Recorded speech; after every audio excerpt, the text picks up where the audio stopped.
Welcome to another pint with Seaniebee, coming to you from a cold, leaving wintry North London, home of my guest today. I'm excited to be talking to him. We've been trying to get this podcast off the ground on about 3 or 4 occasions. Mainly it's fallen down because of both of our loves for Man United and not scheduling our time around games. I'm here interviewing Dave Buchanan, who is a legendary English advertising man who's recently retired after 37 years working in the business, which is 10 more years than I've done, and I'm very certainly happy to get out. We'll hear whether he is or not. He's worked at some of the best agencies in England and won awards all over the world for brands such as Marmite, Guinness, a recent winner for Maltesers, which was excellent. And he also has a claim to fame of relaunching the Volkswagen Beetle, which, if you're in advertising, you'll know that was a poisonous chalice to have to pick up. I'm welcoming to the programme Dave Buchanan. How are you, sir? Very good, sir. Very good. Nice to be here. Nice of us to finally get it off the ground. Fine. A third attempt. Good things come to those who wait, as someone once said. There's a Guinness line already. We're going to talk a little bit about advertising with Dave, because both of us are recently out of the business. You just left BBDO. Yeah, just before Christmas, really, yeah. After 12 years there. Yeah, a good old stint. The last big thing you did was for Maltesers, which is a lovely campaign. That's right, yeah. Why don't you tell people about what that was about? For disability, really. I remember the guys coming to me and saying, there's this competition for Channel 4, and they want to follow up the superhumans, basically, as part of the Olympics, and they want someone to take an existing campaign, but really talk about disability. And originally, to be honest, I thought, is that a good idea? Should we really be selling chocolate on the back of disability? Mm-hmm. Is that not a bit very careful? A bit tokenistic, and thank God they convinced me it was a good idea. I think the difficulty with it was, though, that when they say disabilities, where do you start? You know, it wasn't sort of cerebral palsy or muscular dystrophy, one particular facet of it that you could really drill into and understand. But it was such a broad canvas. Where did you start? Mm. And there's only so much you can learn from the internet. And what I tend to find was, I thought, I'm struggling there, guys. I really don't know enough about everything. And one of the girls, Abby Brown, brilliant, herself in a wheelchair, she's got sort of brittle bone condition. She said, why don't I get a few of my mates in and we'll have a chat, we'll sort of shoot the breeze a little bit, and you can really get to understand how these guys work, which is what we did, really. And we got a great session together, 4 or 5 people come in, all sort of different sort of like disabilities. And we sat down and generally just talked as you and I are doing at this minute. And what you tend to find is, like, other than their disability, they're exactly the same. Exactly. They're me and you, but they're in a wheelchair. They're me and you, but they've got muscular dystrophy. They're me and you, they've got cerebral palsy. So we just talked about what we were talking. We talked about football, we talked about going out, we talked about sex. And suddenly the barriers break down. And that was the intent. That was the intention of the campaign, really. And in fact, one of the ads came directly from a story that a girl was telling me. And she had this sort of muscular condition where basically her muscle didn't really work. And she's good looking, she had a boyfriend. And she said, generally we were having sex and getting really into it. And she dislocated both her hips. God. But she's making the noise, ow, I've dislocated my hips. And he's thinking, I'm doing a grand job here, you know. And that ended up sort of, working the way around it, but that ended up one of the ads. And that's how it all sort of started, really. It was very well awarded, and there's a link to, I'll have a link at the blurb of this podcast for those who haven't seen the work, and also for it was charity involved in it. It was, yeah. If you want to get it. Scope was the charity. We're not going to spend a huge amount of time talking about advertising, but one of the things I did want to touch with you on is just what you've noticed happening, particularly over the last 15, maybe 20 years, in what I would call the collapse of creativity, the rise of safety, the lowest common denominator, the overthink, the overuse of research, which was around in the 80s when we started. But you're leaving AMV BBDO, which was for a generation probably the greatest ad agency in London. Just this process of killing fun, killing the way advertising sort of was done in an effort to drive to efficiency. Give me just some of your observations. Well, I think first of all, the guys retired recently from the business. First off, is the only thing I miss is the people. Yeah. The people. I mean, because basically I was blessed really to only ever worked at great agencies from day one. And you used the word there, fun, you said, and it used to be fun. Yeah. It genuinely did. I mean, I always used to say, what's it like working in advertising? So it's the same as being at art college, because you come up with ideas, but you get paid for it. And somewhere along the line, that fun got eroded away, and suddenly it became a business, and fear set in, and panic, and you've got to do this, and the mandates grew, you know, and then research took over. And suddenly you just felt as if you're becoming part of an ad factory, if you like. I mean, the precious thing is ideas. I love ideas. It's the most important thing. And for some reason, certainly in the recent for the last few years, there's been scant disregard for them. Yeah. They're very disposable somehow. You Well, know, I said do another one. You know, the world waits every year, or certainly Britain waits every year for the John Lewis commercials. That's the only thing, and they're all right. They're not amazing, but you know, that's the only real one that people wait for, that is newsworthy. You don't see stuff on television anymore like you used to. It's like, that's great. I wish I'd done that. Well, it's funny. I remember saying to someone not that long ago, really, did you miss it? And I said, not at all, really. I said, the reason being, I went into it in the first place when I was at college, because people at the time, this was the late 70s, early 80s, people used to say then that the ads were better than the programmes that were on the TV. In many cases they were. And you look forward to them, you know. And nowadays, people actively pay not to watch ads. Yeah. You know, I'll subscribe to Netflix, no ads. Yeah. I'll block them on my phone. Yeah. Don't want to see them. I mean, technology is great up to a point, but I mean, honestly, I took my lad to Lisbon for football. Went to the Benfica game. So I was looking at hotels in Lisbon. Yeah. I'm still getting bing. Want a hotel in Lisbon? No, I've been. Yeah. I remember putting something when I was living in America on I bought a new set of car tires.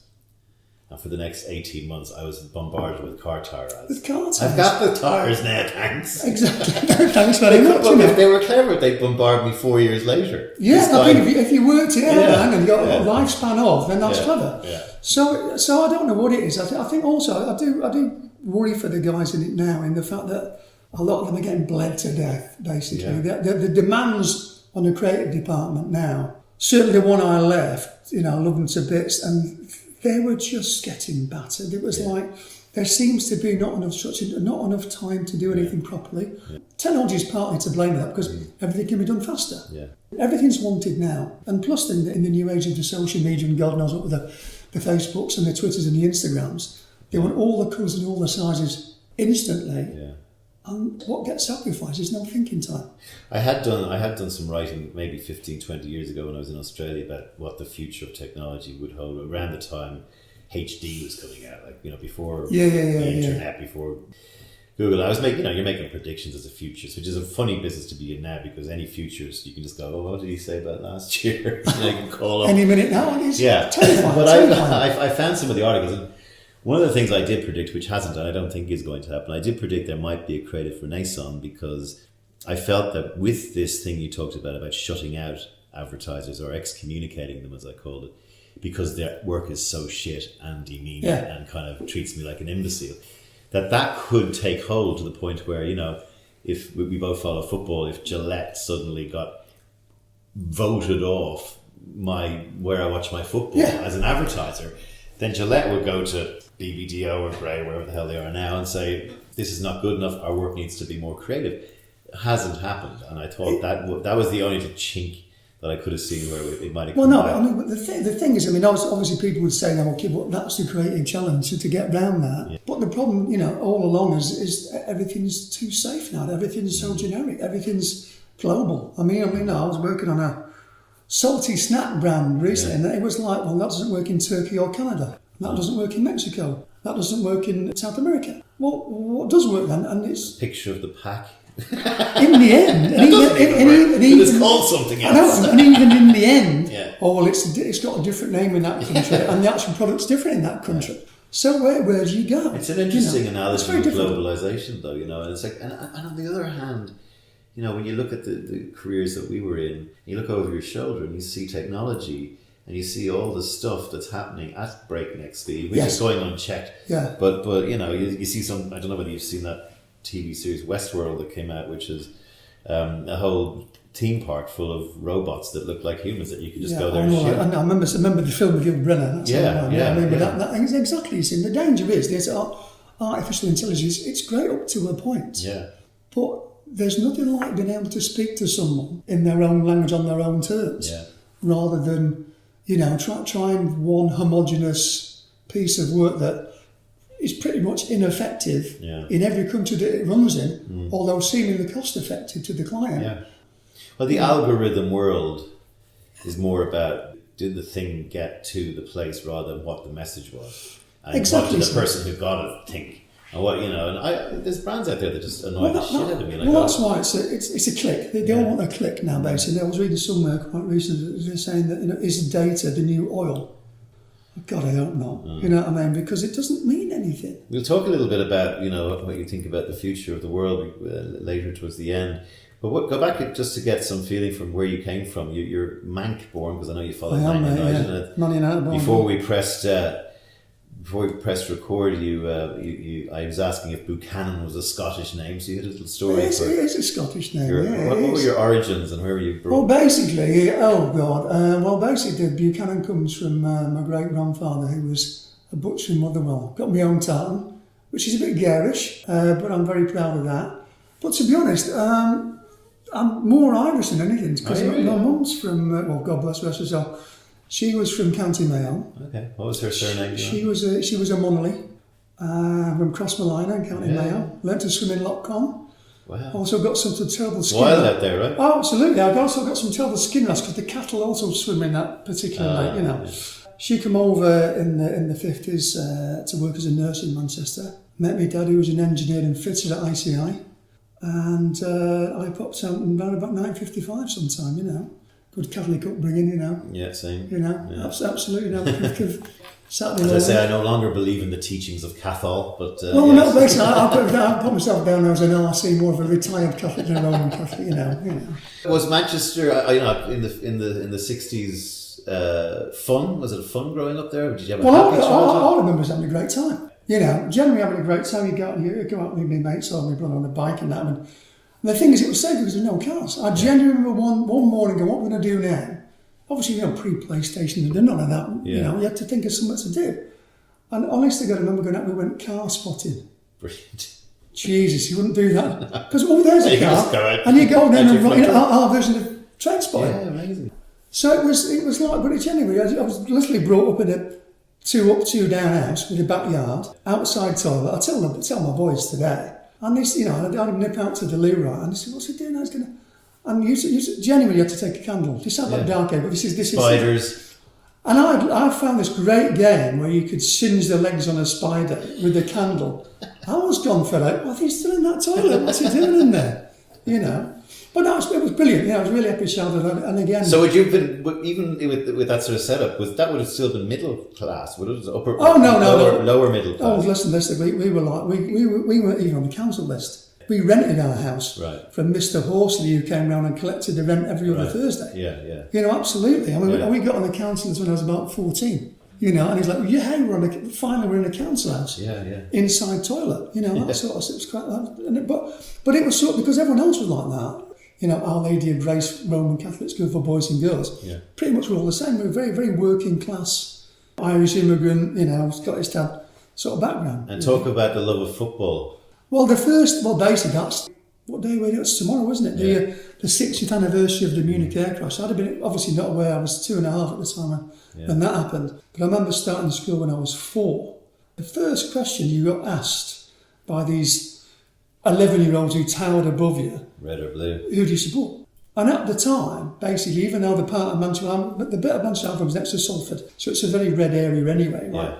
And, you cop on very quickly. Basically, if you said Man United, you got a game of football. If you said Man City, you got a slap. I'm Man United. It's in the age of 4. Because there was a kind of Catholic element to Man United. With Matt Busby. With Matt Busby. Matt Busby used to go to the Irish club that I used to go to. When I was old enough to drink that, of course, But so it was a massive influence on my life. For those listening who don't know anything about the history of Man United, what Dave was referring to was that in 1958, in February, coming back from a European tie in Germany, their plane was crashed on a snowy runway, and the team was decimated, and some journalists and the club had to rebuild from scratch. And the manager, Matt Busby, almost died but didn't, and he built a team from youths of the team, and they became known as the Busby Babes. Suddenly there was George Best and a whole pile of others in the 60s, and they won the European Cup. So there's a very rich heritage, and I'm a Manchester United fan as well. So Yeah.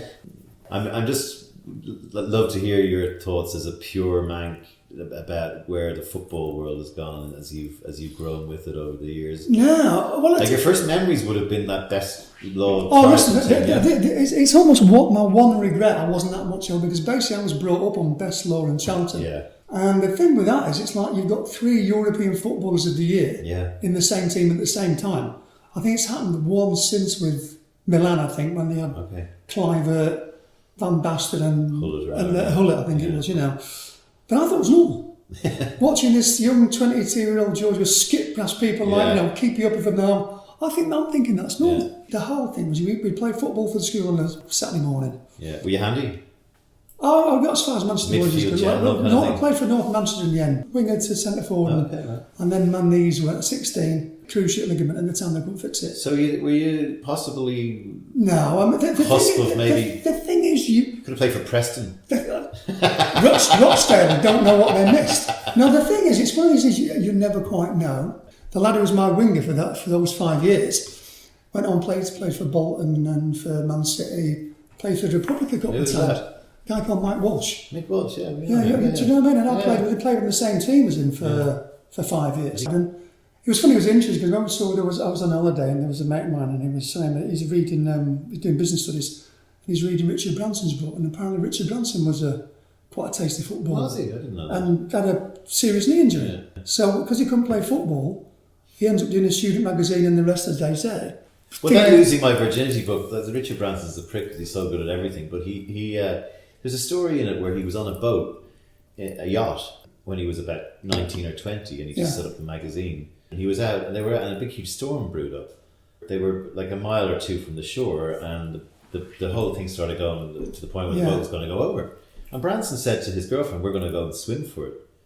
And the captain said, "No, you stay on the boat, that's the way." He says, "Fuck, this boat's going down, and it's drifting further out to sea, we're going to swim for it." And he jumped overboard and swam for it, and got to shore, and the boat sank, and everyone died in it.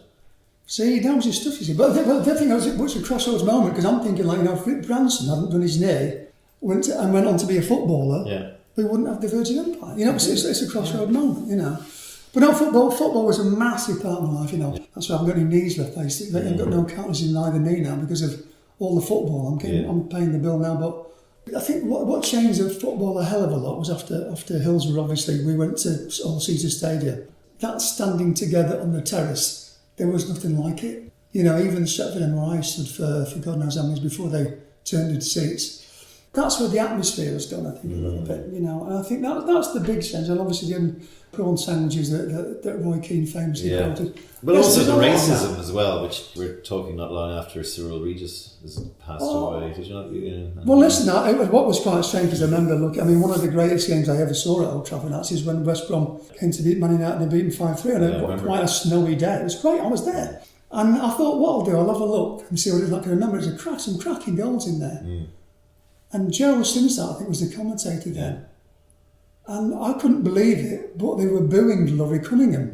Oh, there's more booing of the black players. And honestly, I don't recollect that at all.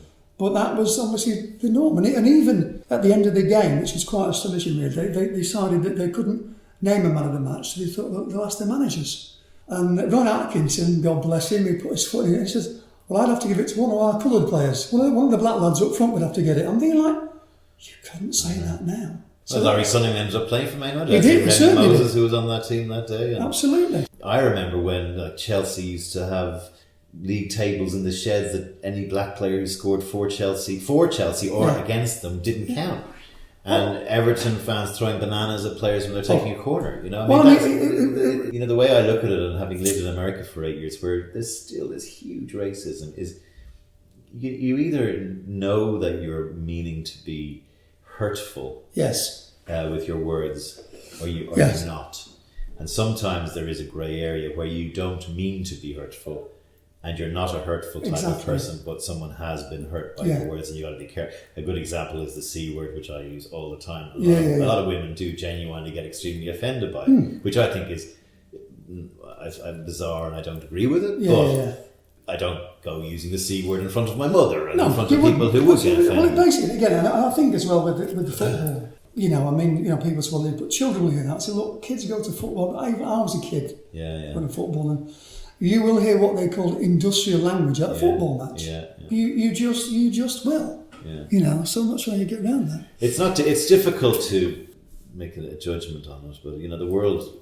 I used to do comedy when I was a kid, and it's like when you start going after the jester and the comedian, and you start saying you can't do, you can't do, you can't do, you can't do. It's a bit like what you were saying about the Maltesers. Like what is the line of disability? Yeah, when have you crossed it? When have you crossed the line? Like you can't do rape jokes. Can you do dead baby jokes? Because people might have lost a child in the thing, or can you do leprosy jokes? Because we don't really have leprosy anymore. And is that funny anymore? Because every piece of comedy, pretty much, is laughing at someone's misfortune.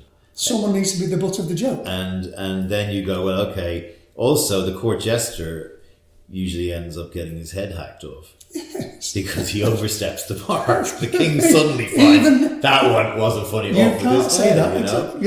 Yeah, I get that. So tell me just now, we've gone football and we've got the advertising thing, and now we've got this political correctness that we're fielding around now. Yeah.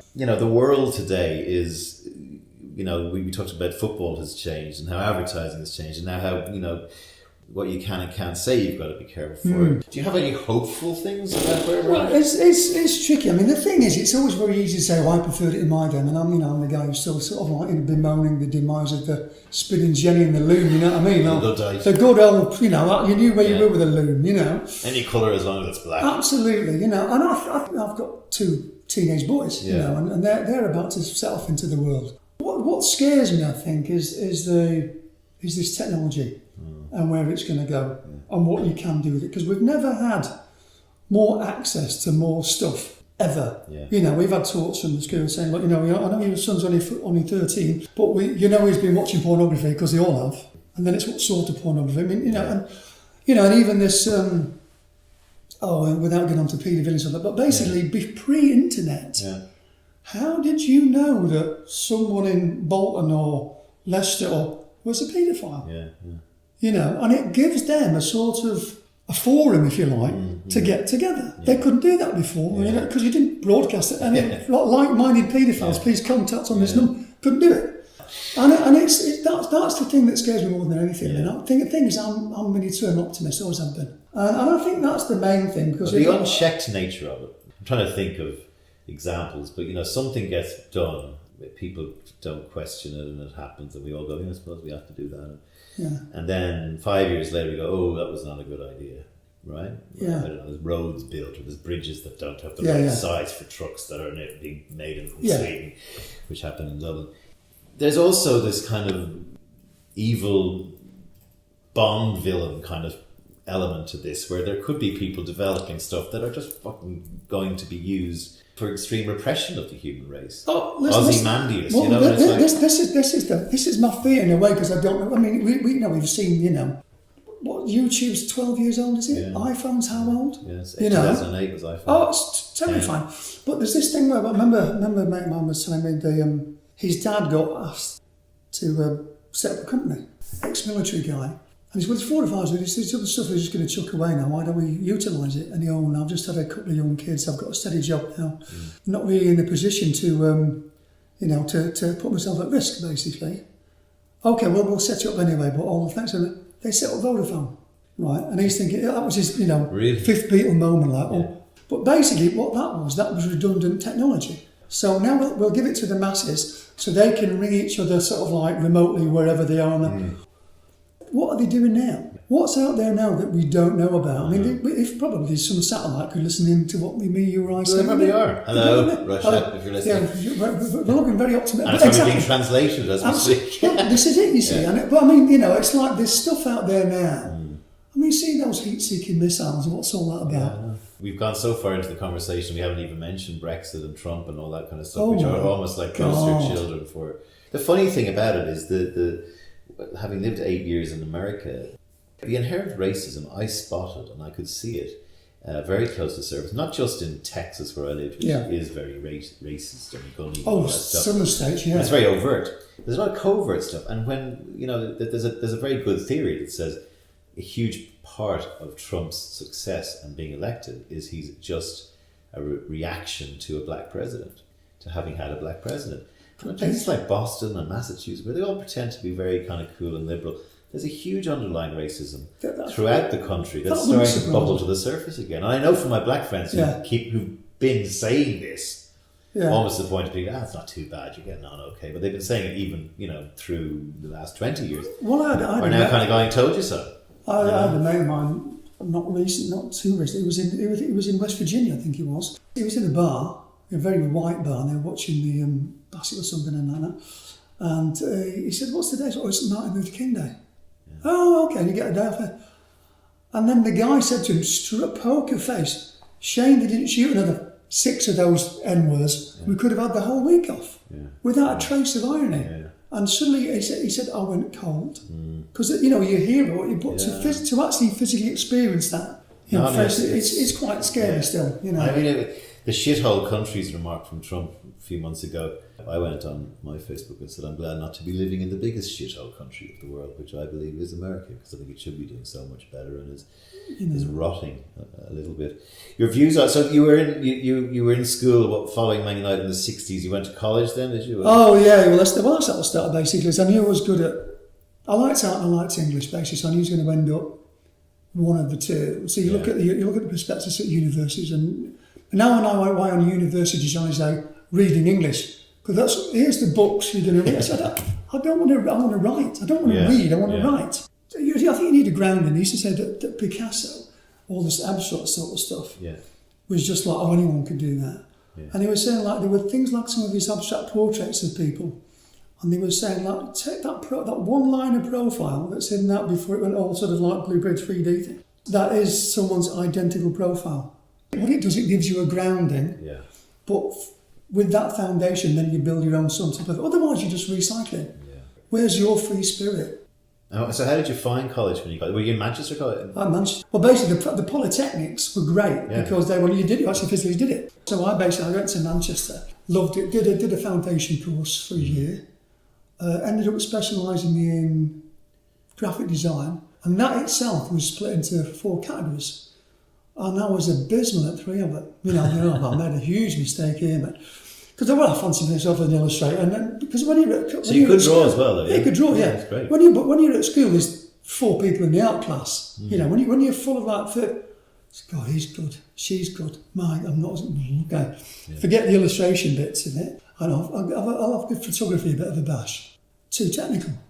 Something photography not for me. Yeah. Then we did general design, which was like, honestly, 3 days of draw. You'd spend 3 days drawing a straight line. And what did it for me completely, I thought I'm leaving the course, I've made a huge mistake. We got a brief to design a de-icer can. Yeah. And a lot of the guys just went straight up into the type room, first bit of type, look at that, a bit of slick, off you go, done. And I'm thinking, no, but it's not an idea in it, it needs an idea. So I designed my own can whereby you could read de-icer wherever it was on the can, but also the D was frozen and started to defrost till you got to the R, not frozen. So look, de-icer, so as it's got an idea, right? Yeah. And on the Monday I went in and the tutor held it up like he's got dog shit on his shoe. Who is responsible for this? I don't know, me. Do not, and he crumbled it up and chucked it in the bin. And he said, this is the sort of stuff I want to look at.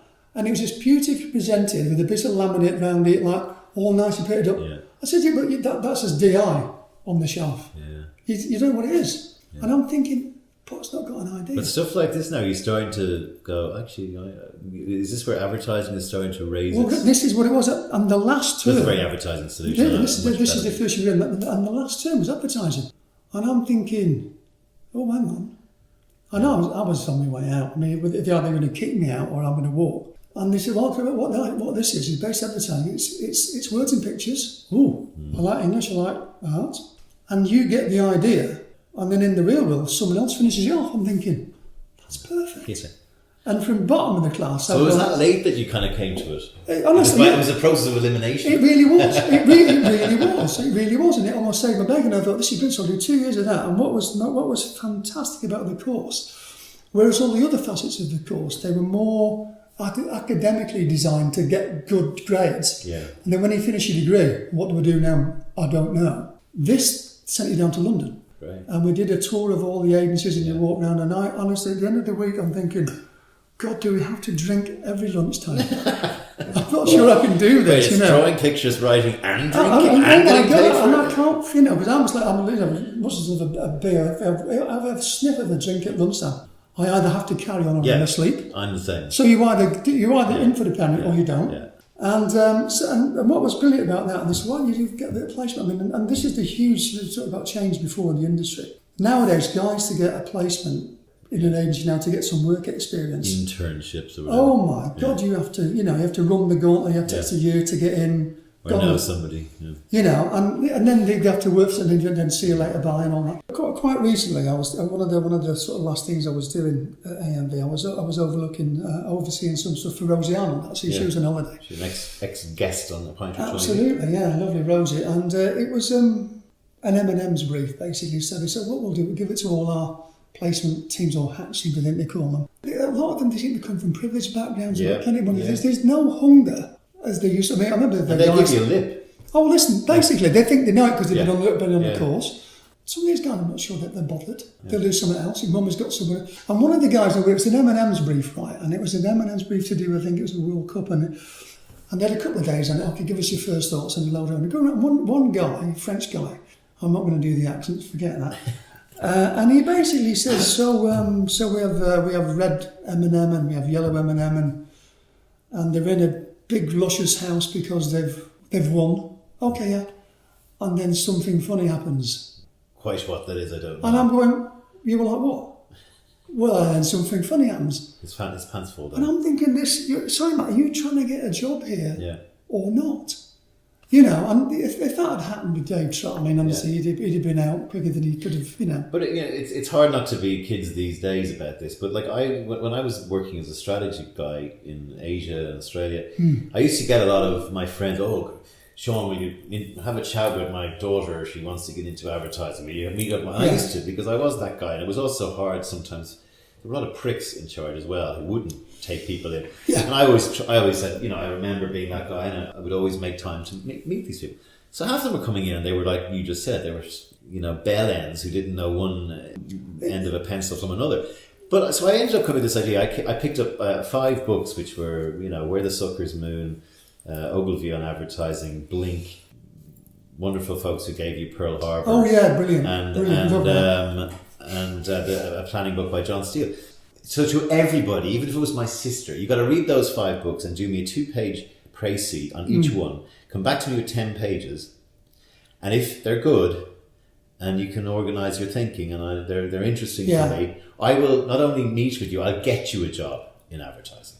Fantastic. Right? Yeah, so that's what I said. Yeah. So I was trying to separate wheat from chaff. So I gave it out about 500 times, or it was about 60 times over 5 years. Yeah. Not one person did it. And this was when the internet was suddenly, I thought people could cog it. So one person did it. Hello, Molly Hill, if you're listening. And one other person, a Canadian guy, did it, Keaton.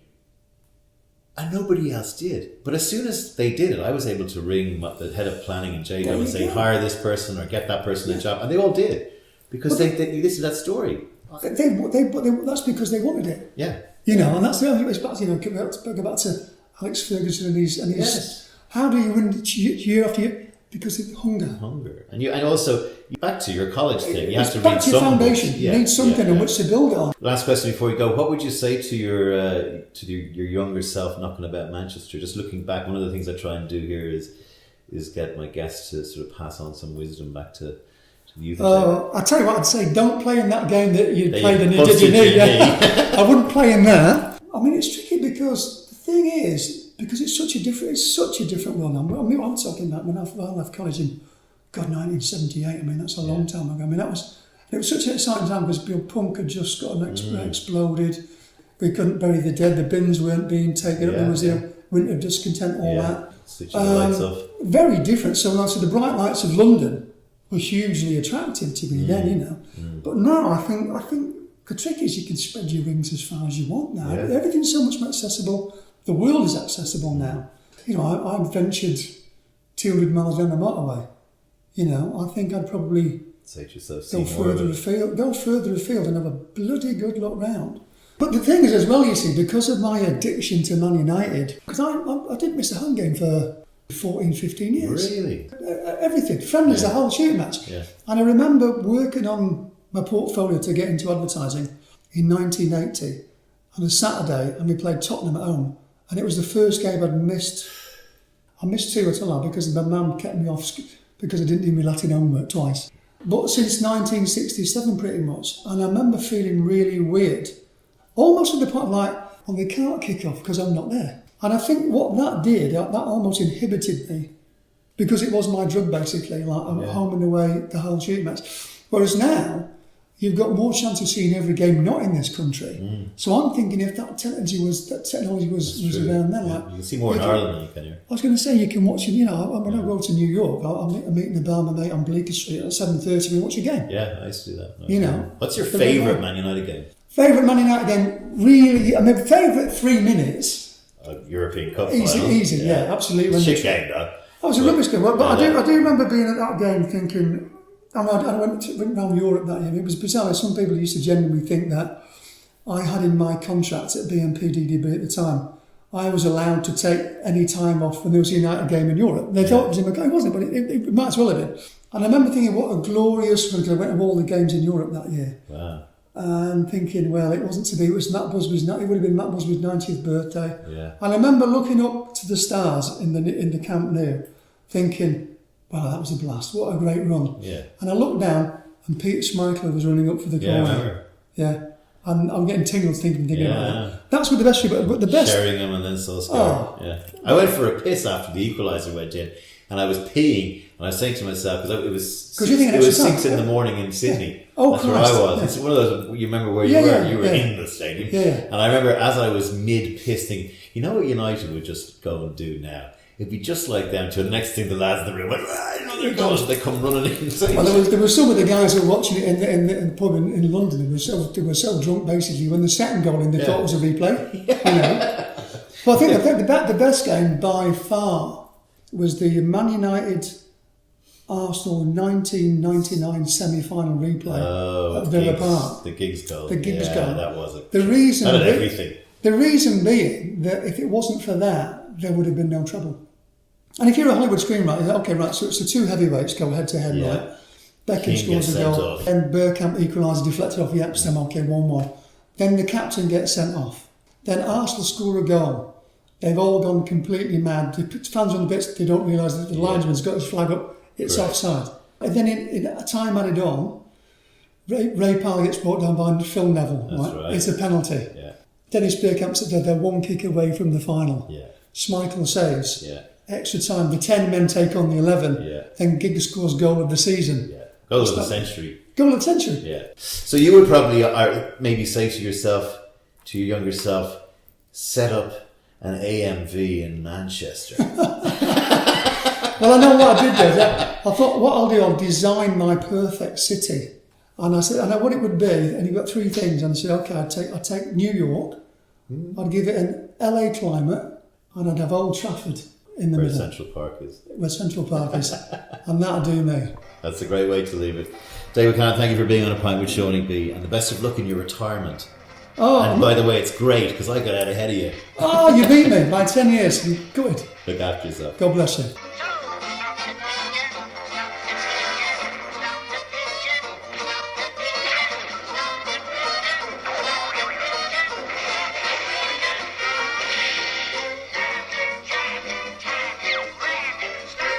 Oh, listen, sorry, mate. I can't believe there's one thing that's completely slipped through the conversation. Quickly, the theme music's all this 37 years, basically. 36 of them I was working with Mike Hannett. Okay. So most of this interview's his. I mean, dear me, I was his best man and he was my best man. And if I didn't mention him, dear me, that's the end of it. Basically, we go back to when we were 11. Excellent. We met at school and we're still great friends today.